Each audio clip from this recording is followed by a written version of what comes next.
Hello viewers, সালামু আলাইকুম। কি তো অবস্থা আছেন সব ভালো? তো আজকে আমরা বন্ধু লাহিন আকি খুব বেশি অসুস্থ, মানে তাপ মনে উঠে গেছে।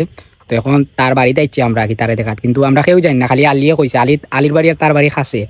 আর হে আটটা ধরে খর উঠিয়া লাইন তো উঠতে পারে না, বেড থেকে অবস্থা খুব বেশি মনে হয় খারাপ। এখন আইছি আমরা বন্ধু লাইনের বাড়িতে এখন আছি। আগেও দেখলাম বন্ধুর অবস্থা খুব বেশি খারাপ আকি বলে দেন বন্ধুরে আকি ডাকে ওকে বা করছি। আচ্ছা কি তুই যেত তাপ নি তোরা কইছি বেটা গুরুস্থান ভাই ফিরিয়ে ফেসা করতে না ও তো অন্তাই ঘটনা ঘটিছে গুরু চৌকের লাগিয়েছে সাওয়া দে ডর ডর করে বুঝছত নি অরিজিনাল বেমান মিছিকা করে বললা তোর টেকা দে ভাই মনে তো না করি কালকে তারিখ করা মরবার লাগে এখন তো ওই গেটার মধ্যে দিয়া যাইস আচ্ছা আমার বন্ধুর লাগে সবে দোয়া করবা বুঝছনি। আসলে হে খুব বেশি খারাপ মনে হয় 105 ডিগ্রি দৌড়িতে জোরা কি হয়ে গেছে মনে হয়।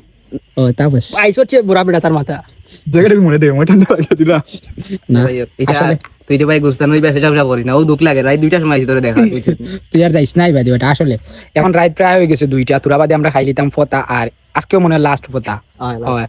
তো আমার বন্ধু লাইনের লাগে দোয়া করবা, আর বিশেষ করে খালি তোর দিনটা গেলে কি ঈদ যাতে কি আনন্দটা আনতে পারে ওটার লাগে দোয়া করবা। কারণ হইলে আমরা ইলাকু আইলিম সেই একজন হইলো রাইডার বনাম, মানে অনেক কিছুর বিপদর সহায়ক বুঝছি, বিমানের পাইলট বিমানের পাইলট। ওকে বালা তাবা সুস্থ থাকবা, আল্লাহ হাফিজ।